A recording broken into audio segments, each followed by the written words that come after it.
Welcome to Technology and Security. TS is a podcast exploring the intersections of emerging technologies and national security. I'm your host, Dr. Miah Hammond-Errey. I'm the inaugural director of the Emerging Technology program at the United States Studies Centre, and we're based in the University of Sydney.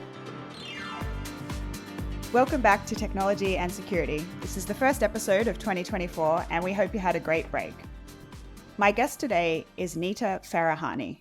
Nita Farahany is a professor of law and philosophy at Duke University and is a leading scholar in the ethical, legal, and social implications of emerging technologies. She has consulted extensively, including advising DARPA and testifying before Congress. Nita was on the US Presidential Commission for the Study of Bioethical Issues for many years, and her latest book, The Battle for Your Brain: Defending the Right to Think Freely in the Age of Neurotechnology, examines the ethical and legal challenges of emerging technology. We're so happy to have you join the podcast, Nita. I'm delighted to be with you. We're coming to you today from the lands of the Gadigal people. We pay our respects to their elders, past, present, and emerging, both here and wherever you're listening. We acknowledge their continuing connection to land, sea, and community, and extend that respect to all Aboriginal and Torres Strait Islander people. So, Nita, you start your book recounting a demonstration of technology that changed the way you saw brains as the place of solace. It's been 5 years since that moment. And have we lost the final realm of privacy? Not yet. We are on our way to doing so. But the description you're talking about is really my aha moment, which is I was at a conference at the University of Pennsylvania at Wharton Business School, where there was a technologist who stood up and talked about how we humans are such inefficient output devices that we're unable to get what's from our brains out into the rest of our world because we're so limited by our bodies. He was talking about neurotechnology not as a way to just be able to meditate or to improve brain health, but much like a mouse or a keyboard, it would be how we would interact with other technology. And it wasn't just the difference in what we could do with the technology, it was the form that it took. So he was showcasing sensors that were embedded into a watch.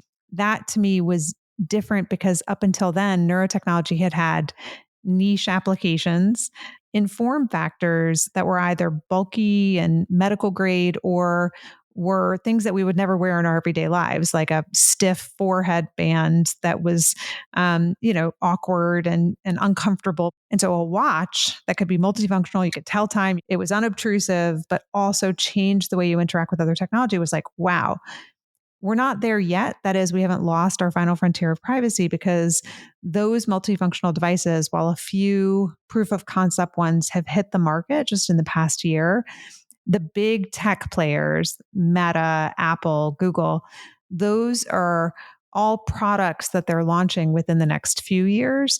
But there hasn't been a major entrant by a tech company with an everyday product yet. When that happens is when I think the final frontier of privacy will have been crossed. How far away do you think we really are? I mean, if they've got plans in the next couple of years, when do you think we'll see one of the major players release something as multifunctional as that? Well, I'd say the first crude version of it is the Apple Provision. It uses eye activity to make inferences about what we're thinking and feeling and intention to navigate through a screen. It doesn't use direct brain sensors, but it uses what your irises are doing and what your eye movement is doing to make inferences about what you're thinking or feeling. And it does so as the interface to the device. And so that, even though that's not going to be a mass market product because of its price point, that is the first major entrant by a major tech company into consumer-based neural interface technology as the way we operate in something like immersive or spatial computing.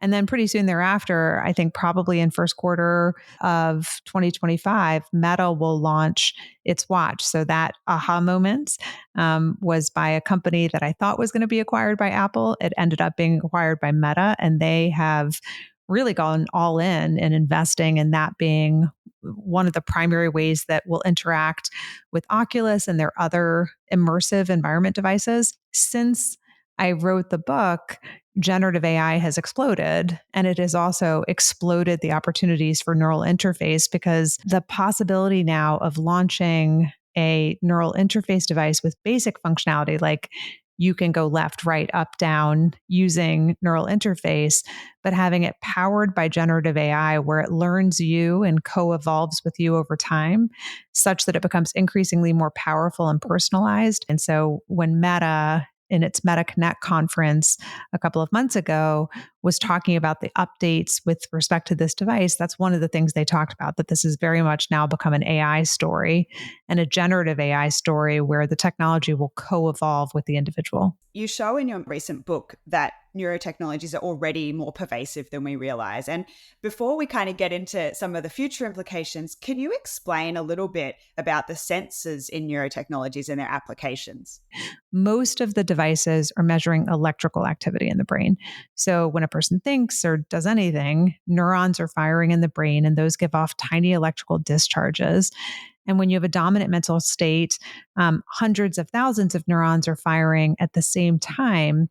And the patterns of neuronal firing that show up across what are called different brain waves can be picked up by these sensors. And it's kind of the average of brain activity across the brain, but those differences of activity can be picked up just by tiny dry sensors that are in an earbud or in a headphone or in a hard hat that make contact with the scalp. So the two big ones that I think will hit the market and are already on the market in consumer-based devices are picking up EEG, electroencephalography, the brainwave activity, the electrical activity in the brain, or FNIRS, functional near infrared spectroscopy, which is using infrared light and how it reacts across brain tissue. So consumer devices, there are a lot of them already on the market, but most of them today are not neural interface. That is, most of them people use to do things for what's called neurofeedback.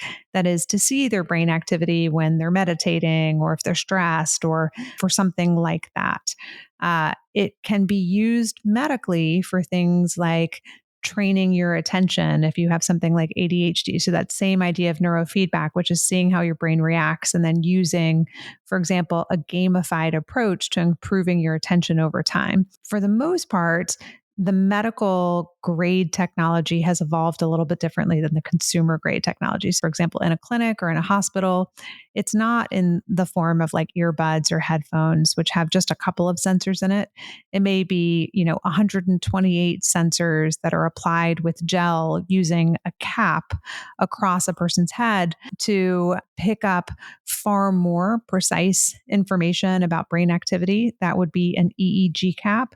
And it's used to analyze what's happening when a person is suffering from epileptic seizures to better understand the pattern of activity that's happening, or even things like brain tumors or migraine or other neurological conditions that a person is suffering from, and being able to use that for diagnostic purposes or trying to do sleep studies to understand sleep disturbances. There's also implanted neurotechnology. This is, a kind of tiny number of people. It's primarily clinical studies that are underway worldwide, where a person who, for example, is a quadriplegic or is suffering from Parkinson's disease or intractable depression may have implanted neurotechnology that enables them to communicate from their brain if they've lost the ability to speak, or be able to use their brain activity to navigate across a computer screen and regain some forms of self-determination. Thank you for making quite a complex topic easier to understand. And you've raised there the difference between consumer and medical applications. Can you just also clarify where we're at from a medical and military neurotechnology application perspective? In the military, I'm not familiar with implanted neurotechnology being used in that context, but there is a lot of focus on the use of neurotechnology to augment soldiers' capabilities or for training purposes. So, using it to improve the rate of learning or improve skills like target identification. There's even explorations to try to figure out if it's possible to engage in something like brain to brain communication, or to enhance and go beyond what ordinary human capabilities are to create so-called super soldiers, for example. And there are some more dystopian applications in military contexts. For example, the kind of growing claim that there is a sixth domain of warfare called cognitive warfare, the development of weapons that could potentially disable or disorient the human brain, and a belief that that may be one of the major areas of investment by militaries worldwide to try to develop these kinds of tools or technologies that could make that possible. You've talked about the way that neurotechnology sensors are at risk or already being commodified, just as the rest of our personal data has been. As a society, we're really only starting to deal with what I've described elsewhere as a complete or near complete data coverage of human lives. Can you describe that interplay, and how are the questions about neurotechnology different from who has access to our data and what can be done with that aggregate data? It really builds on that conversation. So, most people understand at this point that services that are supposedly free aren't free, that we're paying for access to, search engines or to social media through the aggregation of our personal data. So every time you hit a like button, that feeds into a system that really creates a very precise psychological profile of who you are and what your preferences and likes and desires are. But those are all inferences about you aggregated across many, many different data points, and they've become very powerful. And that's because they've increasingly been designed to try to hook you or addict you based on what the devices know and learn about you. Brain data is kind of like the last piece of a jigsaw puzzle. So all of that information is gathered from things you've done, right? So you've hit the like button, you drove to that particular location, which was tracked via your UPS location. But there's still a little part of you that you hold back, right? It's like your unsaid emotions or desires. It's how you're delighted by something, you're disgusted by something, you are biased about some person or some topic that's presented to you, but you figure out how to push that aside and not express it in what you do. You choose to only share that bit of you with a loved one, with a friend. That's the piece that brain data suddenly makes accessible to other people. And it's the same exact people who've been commodifying all of the rest of that information, right? So if Meta has been aggregating all of your personal data from likes and swipes and clicks and posts, the holy grail, the last thing is, how do you actually feel? What's your inward preferences and desires and unexpressed emotions? And that's what brain sensors suddenly make accessible. And if it's Meta who sells you the watch and it's used to interface with their social media platform, suddenly it's a complete picture of who you are that is accessible and can be instrumented, can be used to advertise to you, but also can create this kind of closed loop where it's like, this is how you feel. Here's what is going to show up in your feed. Oh, and that's how you reacted to it. We're going to subtly change your feed like algorithmically. And it's going to become this little closed loop of being able to both understand, commodify, and then shape and change how you feel and act and react to information in your environment. But the question is, can that happen in a way that's aligned with human flourishing, or that's aligned with what is good for humanity or good for us or good for our brains, and can be more self-directed? So for example, imagine a world in which brain sensors are ubiquitous. They're the way you interact with other technology, but the data that's collected lives on device. It's processed near your device. And the only thing that the company ever sees is the necessary inference to do the thing you need to do, like move left or right. But none of the rest of the data about how you react or how you feel is something that's accessible to the company. That's a design choice. That's a design choice that we could demand. It could be that edge processing and edge storage of data, of brain data in particular, isn't just a preference, it's a mandate. And that the most sensitive data that we have, which is this brain data, is kept for us to use to gain insights about our own life and well-being, but is not up for instrumentation by corporate giants who might use it to do whatever they want to do otherwise. And of course, this is a key concept in your book. cognitive liberty as a design choice. Can you explain to listeners the difference between mental privacy as a relative right and freedom of thought as an absolute right? Sure. So when I describe cognitive liberty, I think that first of all, the best way to understand it is truly as a framework, right? Which is to say, um, it is a fundamental right that should guide how we think about what it means to flourish in the digital age. To get there, we need to recognize a set of rights and put into place a set of both sticks and carrots. And the biggest and kind of first stick that we urgently need to put into place is an international human rights framework that aligns with cognitive liberty.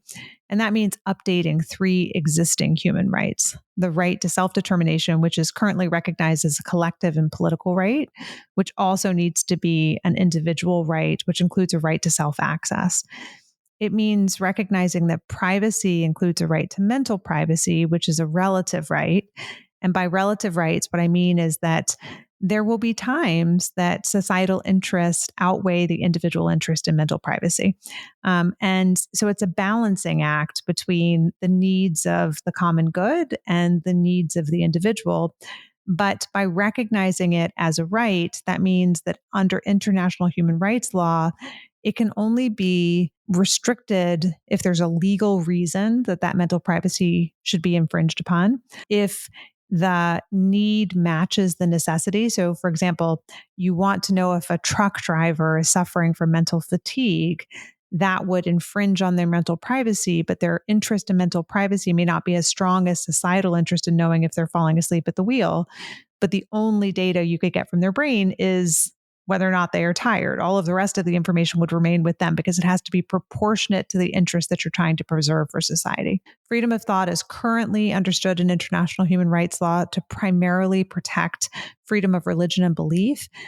There has been a move and arguments to broaden that to more robustly protect our thoughts and the images in our mind. There's a lot you can glean from the brain, like automatic reactions or fatigue levels, which are not the same as the kinds of thinking and imagery that you have in your mind that we really think of as robust thoughts. Here, this is an absolute human right. That means it's not relative to societal interest. You can never violate the interest of the individual. Can you explain the use of brain biometric data for authentication? How accurate is it? And what are the security implications of this? Yeah, it's a good question. So, something that's pretty amazing is that, at least according to current research studies, each of us processes information a little bit differently in our brain in ways that can be detected and potentially serve as a neural signature for each of us. And so, what that might look like is, I have a favorite song and I sing a stanza of that favorite song in my head, and it's recorded through something like an EEG device.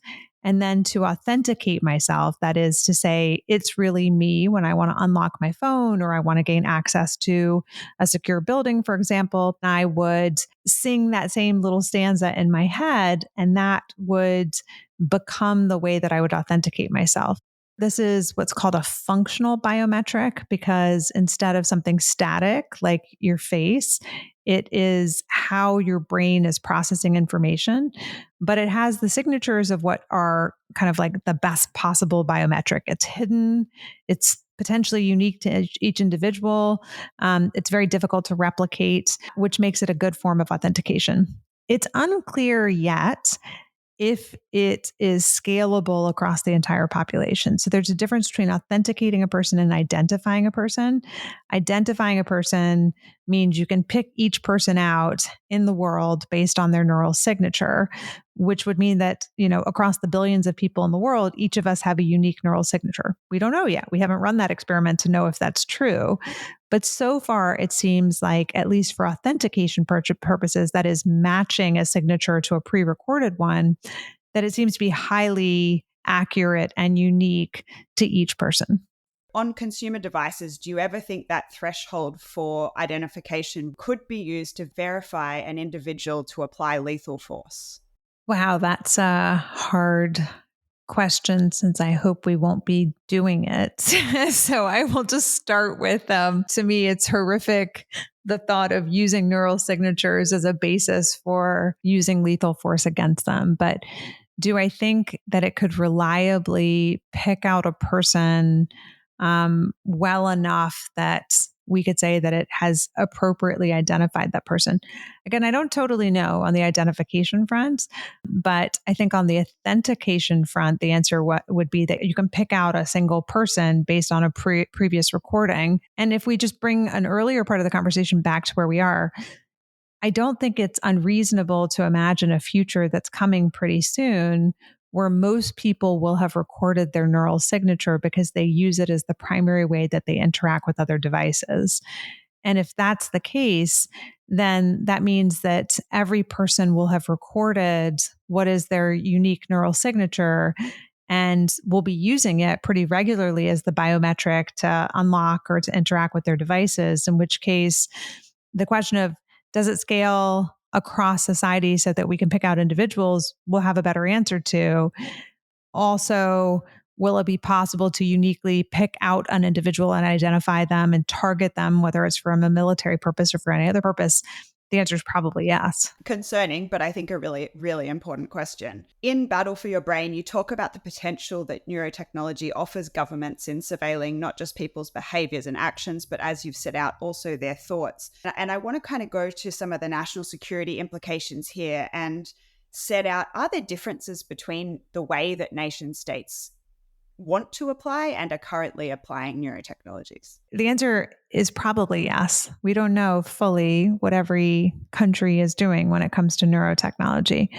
What we do know is that there seems to be a pretty significant investment in China in developing the sixth domain of warfare or cognitive warfare. In fact, the Biden administration in December of 2021 sanctioned 4 Chinese companies for the development of purported brain control weaponry, and some declassified and translated documents from Chinese military suggest that they may be investing heavily in trying to figure out ways to disable and disorient the human brain.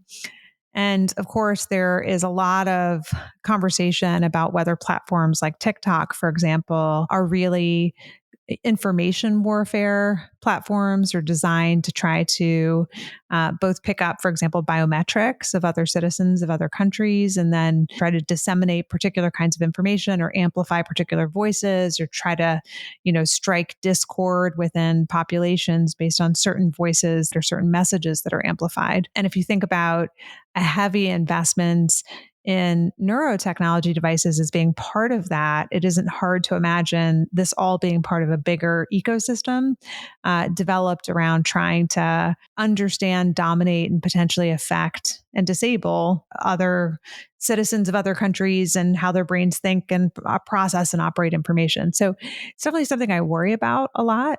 The kind of militarization of neurotechnology and the potential use both of biometrics, but also the hidden and more subtle ways that that information could be used to really cognitively shape and reshape how people think in ways that could really be destabilizing to countries. Thank you. I've written a lot about our information environment, which, as the military call it, is really about how technology is impacting content, infrastructure, and cognitive resilience. You've touched on it there, but can you describe how neurotechnologies might impact those components of the information environment? I think if you think about this as a broader ecosystem, right, which is the brain and our mental experiences are not just about picking up how you're thinking and how you're feeling, right? A lot of self-determination is about the basic building blocks of what it means to be human and what are the basic human capacities for flourishing. And that's the capacity for introspection, the capacity for mental agility, which includes critical thinking and resilience, and the capacity for empathy and relational intelligence, understanding our relationships with each other. But really what we're seeing is an eroding of those categories right now. People are spending far less time being in touch with their body and themselves as they externalize their image into social media platforms, and their sense of self is distorted even through filters that they look at themselves through. Their ability to think deeply and critically is kind of robbed by a short 15-second video and a recommender algorithm that steers them down a particular tunnel rather than exercise critical thinking skills. blaring headlines, misinformation and disinformation all undermine and erode this. And then empathy behind a screen is not the same as empathy and relational intelligence in person with each other. And when tech companies or when governments, for example, invest heavily in this cognitive warfare regime to try to steer people onto a platform that erodes these fundamental aspects of self-determination, what they're really doing is eroding a person's cognitive liberty. Add to that technology that's designed literally to try to paralyze or to undermine or to disorient or to disable the human brain, whether that's through purported, weapons that can induce something like Havana syndrome, vertigo, and other experiences that a person is undergoing. You pair that across this world of information warfare, disinformation campaigns, deep fakes, the kind of increasing use of generative AI to do so.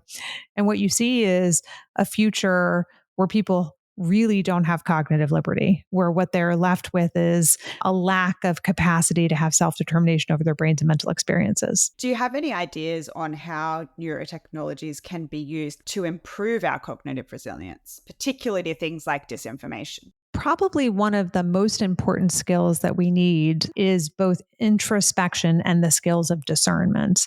So, in a world in which there is significant disinformation campaigns, people have to be in touch with their own bodies. That is, if you have a gut instinct that something is wrong, it encourages you to explore further and to use critical thinking skills to be able to build up the resilience to that information. Or if you're presented with a badge that tells you that you're interacting with generative AI, you are more likely to pause and to be able to put up the mental defenses that are necessary to then use the skills of discernment.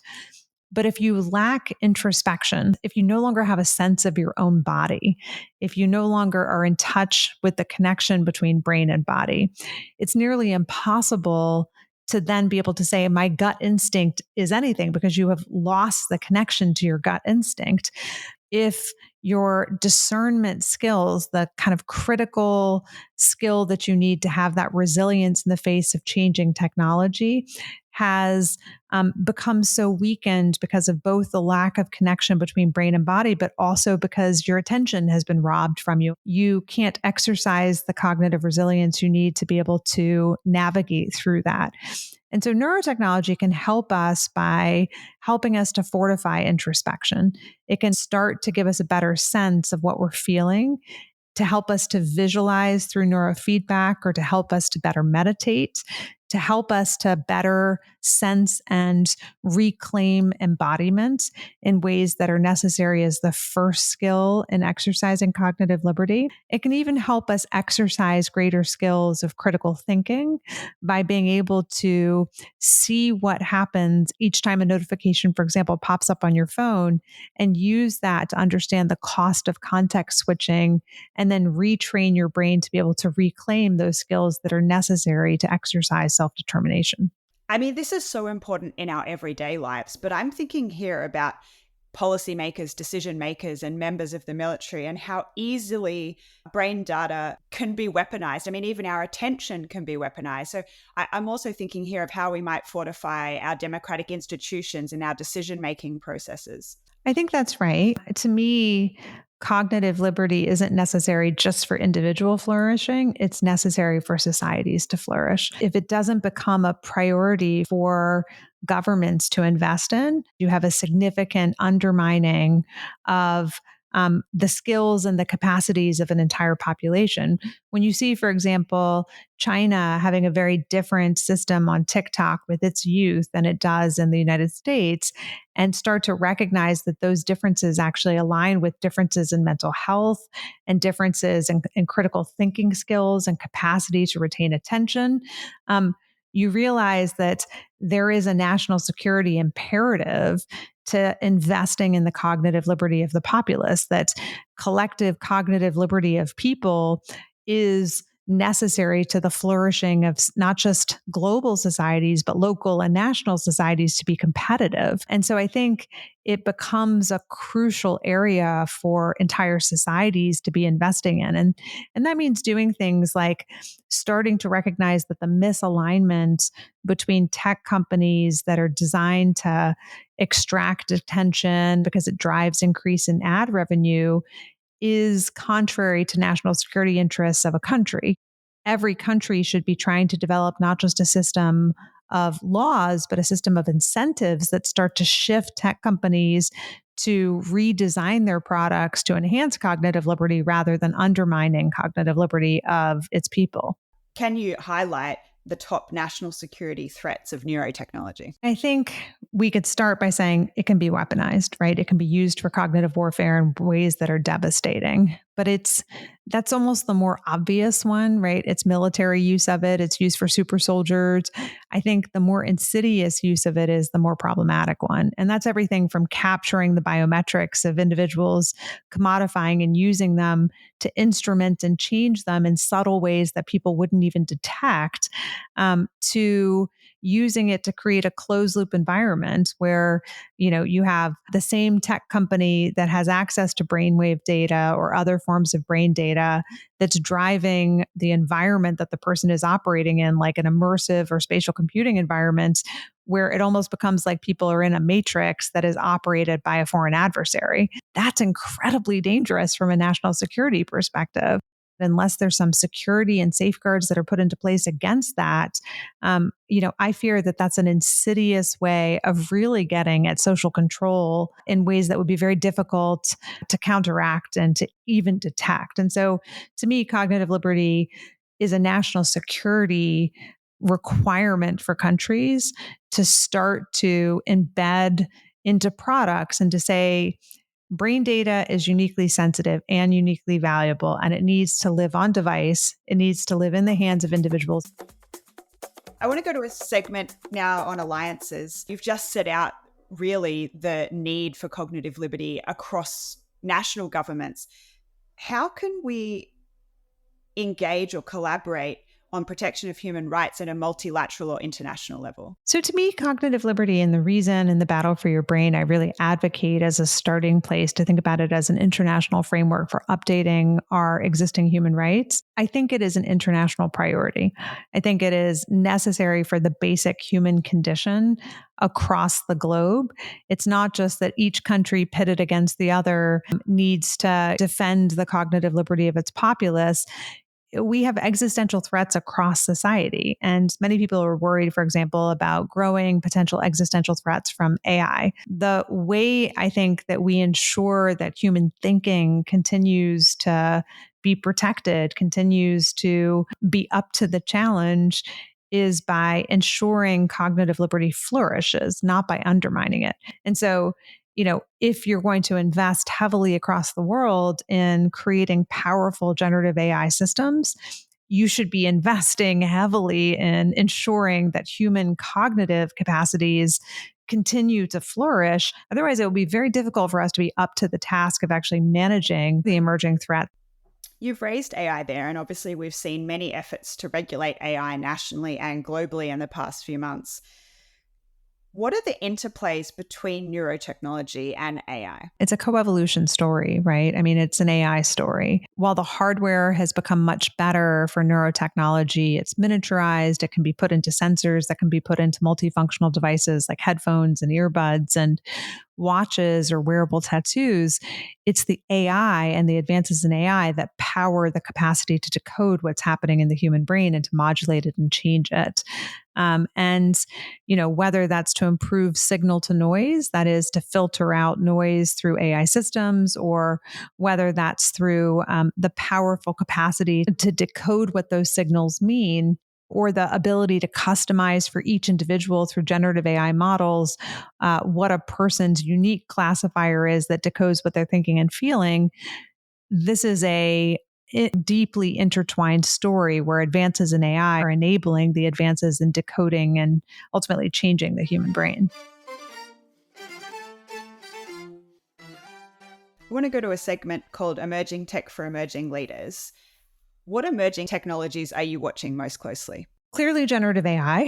I am closely watching what's happening in immersive technologies as well. So spatial computing, AR, VR, the kind of broad XR set of technologies, quantum and synthetic biology, and really a lot of what's happening in neuroscience itself. And so this is brain organoids, for example, the increasing ways in which the human brain is being studied, but also different ways of trying to sustain organs of the human body outside of the human body. These to me all converge in some way, which is the reason why I'm watching each of them individually, is because they inform what's happening in each of the other fields.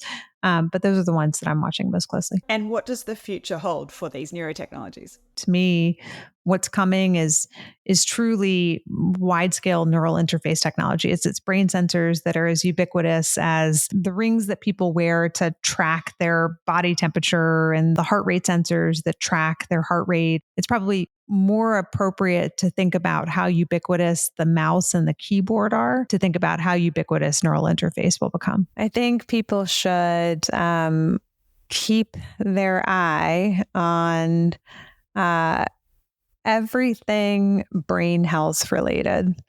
To me, every major tech company is making a soft entry into this through journaling apps, through mental health and wellness programs.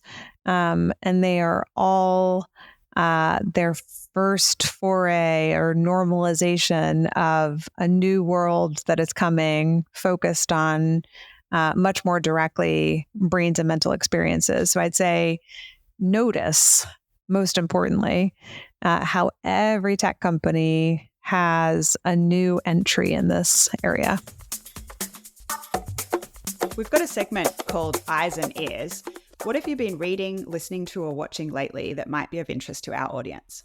I've been reading a lot of theories of human flourishing. And I've been going back to everything from Buddhism to John Locke to John Stuart Mill to more recent work like work by Jonathan Haidt and Daniel Kahneman.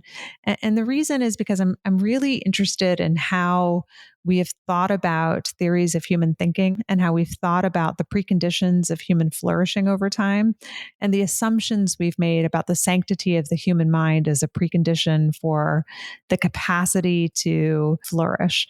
Each of them have simply assumed freedom of thought or an inner sanctum and have built their theories from there. And so I've been going back to see, what would happen to these theories if it turned out that precondition, that assumption no longer held true. Or will that be your next book? It will be part of my next book for sure. What do you do in your downtime to keep sane? I hang out with my kids. I have a wonderful 4-year-old and 8-year-old daughter, and being able to do silly things like, read storybook to them or just cuddle with them or hang out with them is, the kind of most important part of being human for me and the most important part of my everyday life. And it keeps me grounded because to them, I am just their mom. And it is a great, great job to have in life. As the mum of a toddler, I can say I also think it's the best job. It's wonderful to see the intersections of your work in such a positive light. Lastly, we've got a segment called Need to Know. Is there anything I didn't ask that would have been great to cover? Oh, I think we've covered a lot. So no, I think you have been really thorough and we have really covered the full gamut. Thank you so much for joining me today. It's been a pleasure. Likewise. Thanks for listening to Technology and Security. I've been your host, Dr. Miah Hammond-Errey. I'm the inaugural director of the Emerging Tech program at the United States Studies Centre, based at the University of Sydney. If there was a moment you enjoyed today or a question you have about the show, feel free to tweet me at MIAH_HE or send an email to the address in the show notes. You can find out more about the work we do on our website, also linked in the show notes. We hope you enjoy this episode, and we'll see you soon.